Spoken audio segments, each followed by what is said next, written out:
إن الحمد لله نحمده ونستعينه ونستغفره ونعوذ بالله من شرور أنفسنا وسيئات أعمالنا من يهده الله فلا مضل له ومن يضلل فلا هادي له أشهد أن لا إله إلا الله وحده لا شريك له وأشهد أن محمدا عبده ورسوله اللهم صل وسلم وبارك على سيدنا وحبيبنا وشفيعنا محمد وعلى آله وأصحابه أجمعين أما بعد فيا عباد الله أوصيكم وإياي نفسي بتقوى الله فقد فاز المتقون قال الله تعالى يا أيها الذين آمنوا اتقوا الله حق تقاته ولا تموتن إلا وأنتم مسلمون الآية.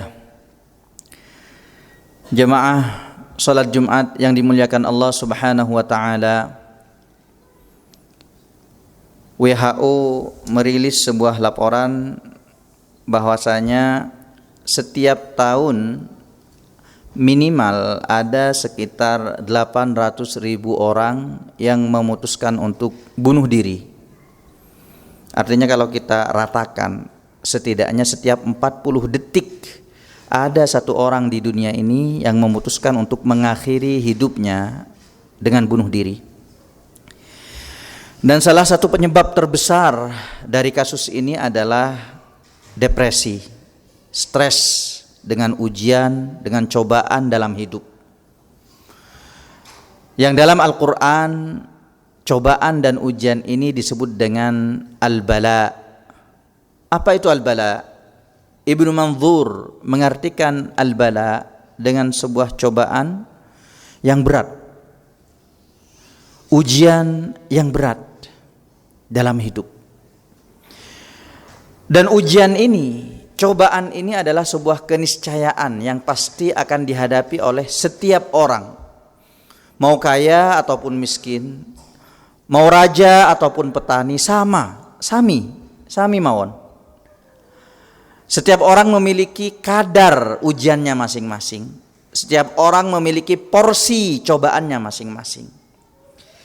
Dan Islam sudah memberikan kita jalan, solusi bagaimana cara menghadapi, bagaimana cara merespon ujian-ujian yang datang ini. Setidaknya ada beberapa hal yang bisa kita lakukan ketika kita sedang ditimpa ujian, ditimpa kemelaratan. Yang pertama adalah sadar.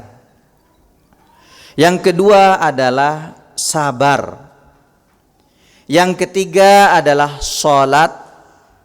Yang keempat adalah ikhtiar. Yang kelima adalah tawakal. Dan yang keenam adalah doa. Insyaallah pada kesempatan kali ini kita akan membahas dua saja, sadar dan sabar. Yang pertama, sadar. Namanya orang hidup pasti akan ada ujian. Allah berfirman di dalam Al-Quran, wa nabluukum bisyarri wal khairi fitnah. Dan kami pasti akan mencoba kalian dengan ujian, baik itu berupa keburukan ataupun kebaikan, sebagai sebuah cobaan. Tapi ketika ujian-ujian itu datang, ketika cobaan-cobaan itu menerpa, maka kita harus sadar bahwa itu tanda dari Allah sayang pada kita. Tanda bahwa Allah masih sayang pada kita. Rasulullah sallallahu alaihi wasallam bersabda, "Man yuridillahu bihi khairan yusib minhu." Wa fi riwayatin ukhra yusab minhu, rawahul Bukhari. Ketika Allah menginginkan kebaikan bagi seorang hambanya, maka Allah pasti akan mencobanya. Itu yang pertama. Kemudian yang kedua, kita juga harus sadar bahwa cobaan dan ujian yang Allah berikan itu adalah cara Allah menentukan di mana derajat kita kelak di akhirat. Allah berfirman, "Walaqad fatanna alladhina min qablihim fala ya'lamanna Allahu alladhina shadaqu wa la ya'lamanna al-kadzibin." Dan kami benar-benar telah menguji orang-orang sebelum kalian. Dengan ujian-ujian yang kami berikan itu, kami mengetahui mana orang-orang yang jujur dengan keimanannya dan mana orang-orang yang berbohong dengan keimanannya. Tentu saja ujian anak SD dengan anak SMP beda tingkat kesulitannya. Anak SMP dengan anak SMA beda tingkat kesulitannya. Makin sulit ujiannya, makin tinggi derajatnya. Insya Allah bapak-bapak yang hadir di sini masih ingat tentang kisah Nabi Ayyub. Nabi Ayyub alaihissalam, beliau adalah seorang nabi yang langsung dipuji oleh Allah di dalam Al-Quran, mendapatkan pujian langsung dari Allah. Allah berfirman, "Inna wajadnahu sabira." Sesungguhnya kami mendapati Ayyub sebagai seorang hamba yang sabar. Ni'mal abdu, dia sebaik-baik hamba. Innahu awwab, sesungguhnya dia sangat amat taat. Tapi sebelum Nabi Ayyub mendapatkan pujian itu dari Allah, Nabi Ayyub sudah mendapatkan ujian cobaan yang sangat berat. Bayangkan, beliau punya 12 anak. Semua anaknya meninggal. Semuanya. Berturut-turut. Hari pertama 2 orang, hari kedua 2 orang, dan seterusnya. 12 anak. Seluruh harta beliau hangus terbakar. Awalnya beliau adalah orang yang sangat kaya. Hangus semuanya, hilang. Bahkan beliau ditimpa oleh sebuah penyakit yang tidak pernah dialami oleh orang sebelumnya dan tidak akan pernah dialami oleh orang setelahnya. Sampai-sampai beliau diasingkan oleh masyarakat karena penyakit yang beliau derita. Masyarakat merasa jijik dengan penyakit itu. Diasingkan. Dan tidak cukup sampai di sana, istri beliau pun meninggalkan beliau. Kurang berat apa? Dalam sebuah riwayat, beliau menderita penyakit itu sampai 40 tahun. Di riwayat lain disebutkan 70 tahun. Tapi selama 70 tahun beliau tidak pernah sekalipun mengeluh kepada Allah. Ya Allah, aku ini nabi ya Allah. Kenapa ujianku berat sekali ya Allah? Tidak pernah. Tidak pernah. Bahkan setelah 70 tahun beliau menderita penyakit itu, beliau berdoa kepada Allah karena sudah agak lama. Beliau berdoa dengan sangat santun. Doa beliau, Rabbi, anni masaniyad-durru wa anta arhamur rahimin. Setelah 70 tahun beliau menderita penyakit yang sangat berat, beliau mengatakan, wahai Tuhanku, aku ditimpa kemalangan, wahai Tuhanku, sedangkan Engkau Maha Pengasih. Berbeda dengan kita. Kita tidak perlu 70 tahun ditimpa penyakit, sakit gigi saja. 1 hari saja sakit gigi. Kita mengatakan kepada Allah, ya Allah, apa dosaku ya Allah? Berat sekali ujian ini ya Allah. Kita. Tapi Nabi Ayyub tidak. Kita juga masih ingat ibunda kita Maryam alaihissalam. Setiap orang yang memanggil nama Maryam sekarang pasti akan menyematkan alaihissalam di belakang namanya. Semoga keselamatan, semoga kesejahteraan baginya, terlimpah baginya. Tapi sebelum kita memanggil Maryam alaihissalam, beliau sudah diuji dengan ujian yang sangat berat dari Allah Subhanahu wa taala. Bayangkan, beliau ini adalah seorang wanita yang menjaga kehormatannya. Siang malam beliau habiskan untuk beribadah di mihrabnya. Tiba-tiba ada ketentuan dari Allah. Allah mengirimkan malaikat untuk meniupkan ruh bayi di dalam kandungannya.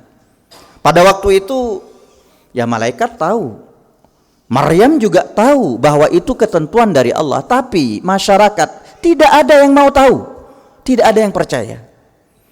Pada waktu itu setiap Maryam alaihissalam keluar dari rumahnya, apa kata para masyarakat? Ya Maryam, laqad ji'ti syai'an fariyya. Wahai Maryam, engkau telah melakukan perbuatan yang keji, difitnah sama masyarakat. Ya ukhta Harun, ma kana abuki imra'a saw wa ma kanat ummuki baghiya. Padahal wahai Maryam, ya bapakmu bukan seorang pencoleng, ibumu pun juga bukan seorang pendosa, orang-orang baik. Kenapa kamu berbuat keji? Mereka tuduh Maryam sebagai pezina. Karena tidak kuat dengan cemoohan itu, setiap keluar dicemooh, makanya Maryam memutuskan untuk menyendiri, mengasingkan diri di gurun pasir. Sampai-sampai ketika beliau melahirkan, kalau istri melahirkan ditemani suami, ada dokter, ada perawat, mungkin di kamar yang ber-AC, dilayani di atas kasur dan seterusnya. Maryam alaihissalam melahirkan sendiri di bawah pohon kurma. Dan jangan dikira ketika seseorang dekat dengan Allah maka melahirkannya seperti buang ingus, tidak ada rasa sakit, tidak. Sama. Ketika Maryam alaihissalam melahirkan anaknya, sama rasa sakitnya dengan orang-orang pada biasanya. Hanya saja bedanya beliau melahirkan sendiri di bawah pohon kurma. Saking dari tidak kuatnya dengan ujian itu, kata Maryam alaihissalam, ya laitani mittu qabla hadha. Ya Allah, andai saja aku mati sebelum ini ya Allah. Saking dari beratnya ujian beliau. Jadi kalimat ini masih digunakan sampai sekarang. Orang Arab ketika mereka sudah tak mampu menahan semua ujian hidup, mereka akan mengatakan, ya laitani mittu qabla hadha. Ya Allah, andai saja aku mati sebelum ini ya Allah. Saking dari beratnya ujian hidup. Tapi setelah itu Allah mengangkat derajatnya. Dari sini kita bisa menyimpulkan bahwa semakin tinggi derajat seseorang di hadapan Allah, jalan untuk menempuh derajat itu tidak mudah. Tidak mudah. Diperlukan pengorbanan, diperlukan perjuangan. Jadi kita harus sadar. Kemudian yang kedua, kita harus sabar. Sabar dalam menghadapi cobaan. Allah berfirman, wasta'inu bis-sabri was-salah, dan jadikanlah sabar dan salat sebagai penolongmu. Sabar, sabar, sabar, sabar. Teruslah bersabar. Sampai kapan? Tidak ada batasnya. Terus bersabar karena tidak ada satupun kepahitan hidup, ujian hidup, cobaan hidup yang menimpa seseorang kecuali itu akan menjadi pahala baginya, ladang pahala yang akan mengangkat derajatnya. Bahkan dalam sebuah hadis yang diriwayatkan oleh Imam Bukhari, duri yang menusuk kulit seseorang sakit, rasanya sakit, walaupun rasa sakitnya tidak seberapa, tapi walaupun tidak seberapa rasa sakitnya, itu bisa menggugurkan dosa-dosa kita. Hatta syaukatu yushakuha illa kaffarallahu biha min khataya. Tidak ada apapun yang menimpa muslim sampai duri yang menusuk kulitnya kecuali Allah gugurkan dosa-dosanya. Makanya dulu ketika Rasulullah masih hidup, ada seorang wanita, dia menderita penyakit epilepsi, kejang-kejang, ayan. Dia datang kepada Rasulullah, wahai Rasulullah, engkau adalah seorang nabi, doamu mustajab. Saya minta tolong doakan agar aku disembuhkan dari penyakitku, penyakit ayan.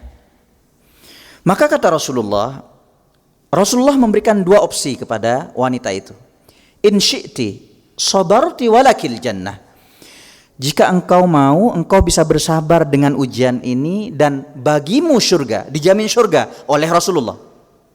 Wa in syi'ti da'autullaha ayyu'afik. Tapi jika engkau mau, aku akan berdoa kepada Allah agar penyakitmu disembuhkan. Tapi tidak ada jaminan surga.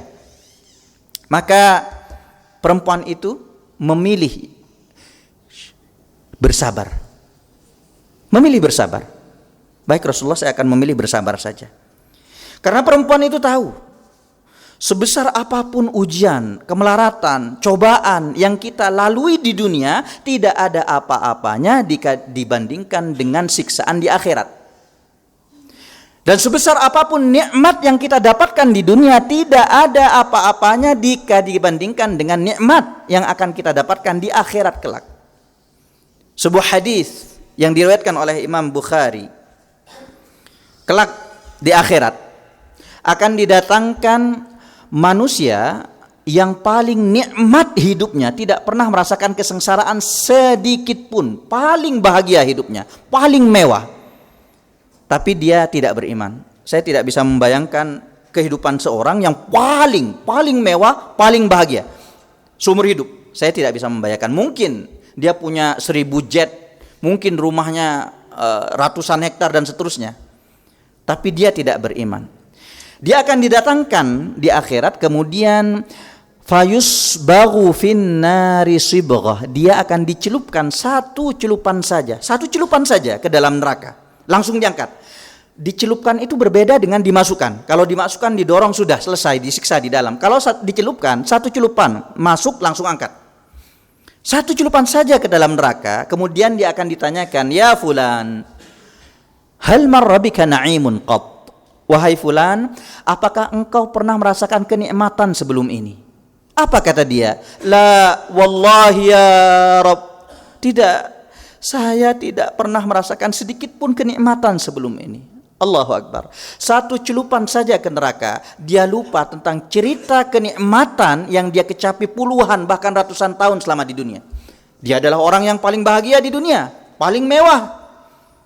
Sebaliknya, keterusan hadis ini akan didatangkan seseorang yang paling melarat hidupnya di dunia, tapi dia mempertahankan keimanannya. Saya tidak bisa membayangkan orang yang paling melarat hidupnya di dunia seperti apa. Sampai sekarang saya hanya membayangkan orang yang mungkin hidupnya di bawah kolong jembatan, mungkin kesulitan makan mungkin, tapi itu tidak ada apa-apanya mungkin, karena ini adalah orang yang paling melarat hidupnya selama di dunia, tapi dia bertahan dengan keimanannya. Kemudian dia akan dimasukkan, dicelupkan, fayusbaghu fil jannati sibghah. Dia akan dicelupkan satu celupan saja ke dalam surga, langsung diangkat lagi. Dan akan ditanyakan kepada dia, ya fulan, hal marra bika syiddatun qat? Wahai fulan, apakah engkau pernah merasakan kemelaratan, kesulitan, kesengsaraan sebelum ini?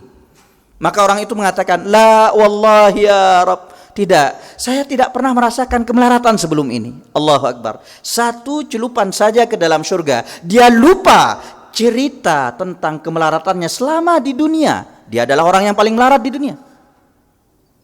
Maka kita berdoa, mudah-mudahan kita termasuk orang-orang yang bisa bersabar atas ujian-ujian yang menimpa kita. Mudah-mudahan dengan ujian-ujian yang pernah kita alami selama ini, Allah mengangkat derajat kita, Allah mengampuni dosa-dosa kita.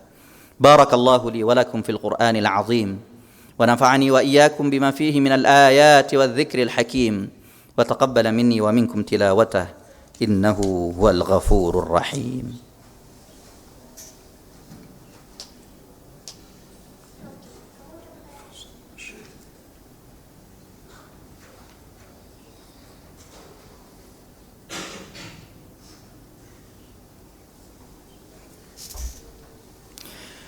الحمد لله رب العالمين وبه نستعين على أمور الدنيا والدين والصلاة والسلام على نبينا محمد وعلى آله وأصحابه أجمعين أشهد أن لا إله إلا الله وحده لا شريك له وأشهد أن محمدا عبده ورسوله أما بعد فيا عباد الله اتقوا الله حق تقاته ولا تموتن إلا وأنتم مسلمون واعلموا أن الله أمركم بأمر بدأ فيه بنفسه وثنى بملائكة المسبحة بقدسه وقال تعالى ولم يزل قائلا عليما إن الله وملائكته يصلون على النبي يا أيها الذين آمنوا صلوا عليه وسلموا تسليما اللهم صل وسلم وبارك على سيدنا وحبيبنا وشفيعنا محمد وعلى آله وأصحابه أجمعين اللهم اغفر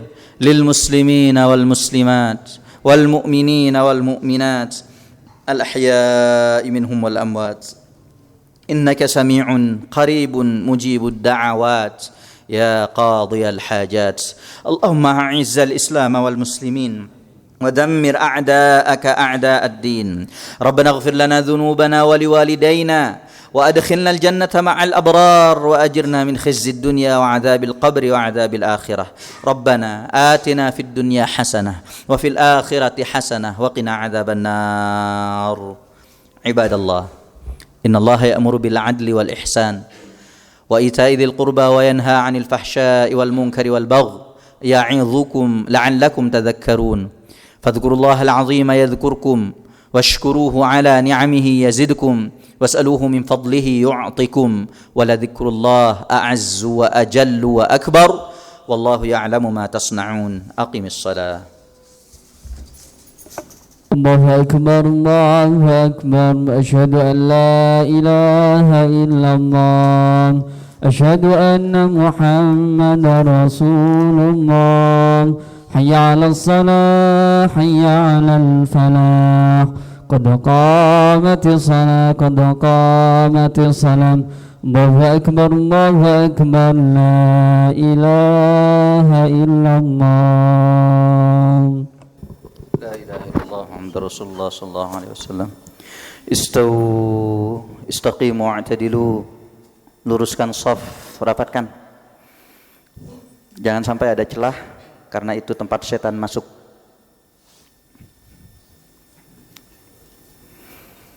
Allahu akbar.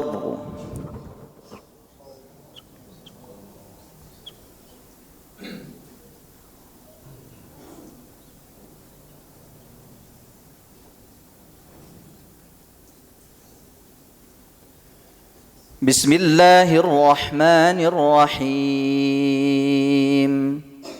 الحمد لله رب العالمين الرحمن الرحيم مالك يوم الدين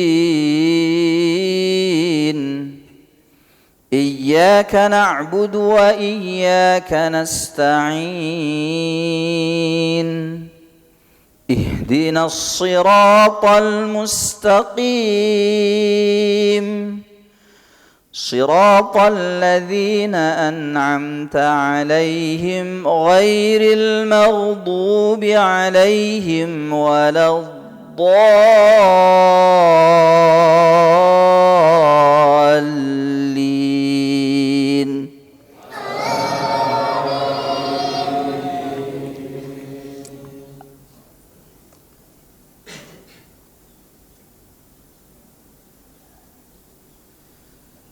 فأما الإنسان إذا ما ابتلاه ربه فأكرمه ونعمه فيقول ربي أكرمن وأما إذا ما ابتلاه فقدر عليه رزقه فيقول ربي أهانن كلا بل لا تكرمون اليتيم ولا تحاضون على طعام المسكين وتأكلون التراث أكلا لما وتحبون المال حبا جما.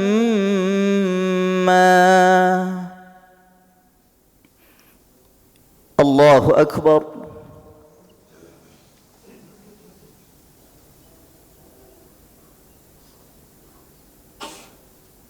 سمع الله لمن حمده.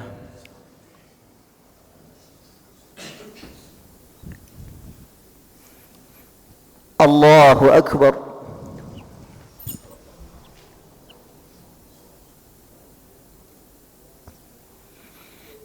الله أكبر.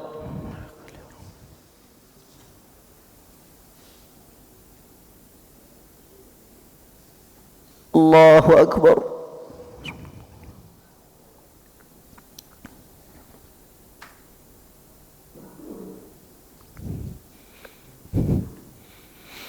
الله أكبر.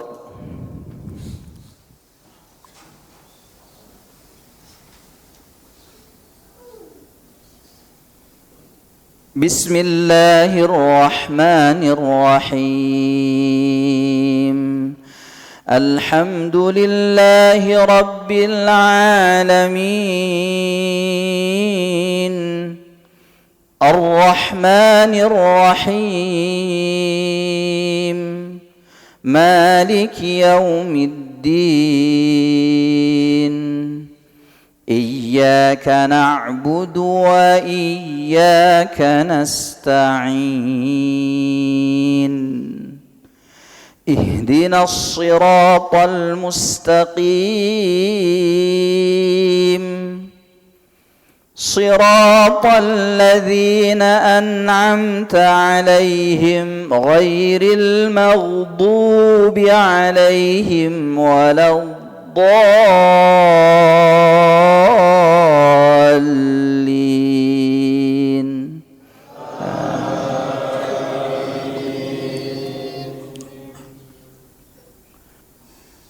كلا إذا دكت الأرض دكا دكا وجاء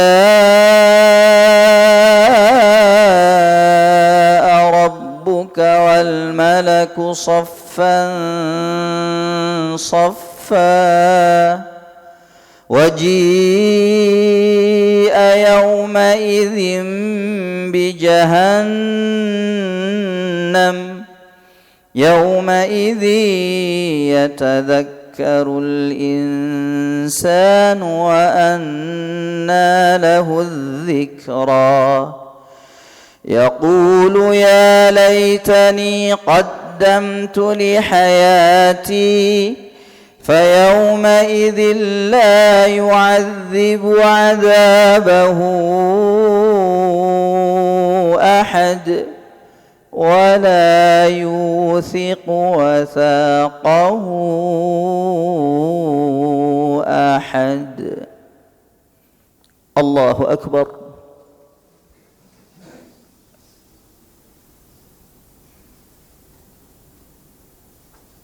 سمع الله لمن حمده.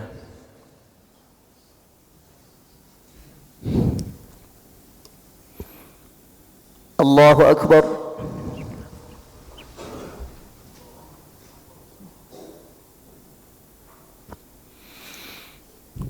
الله أكبر.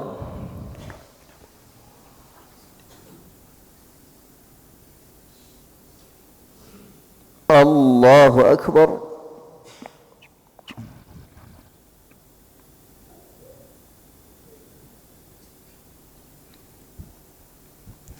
الله أكبر.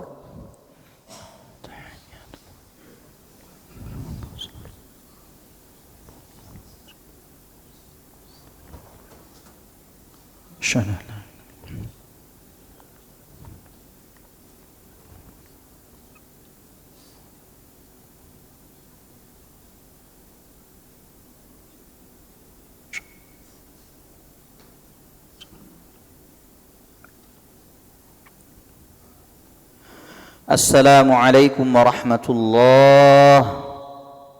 السلام عليكم ورحمة الله.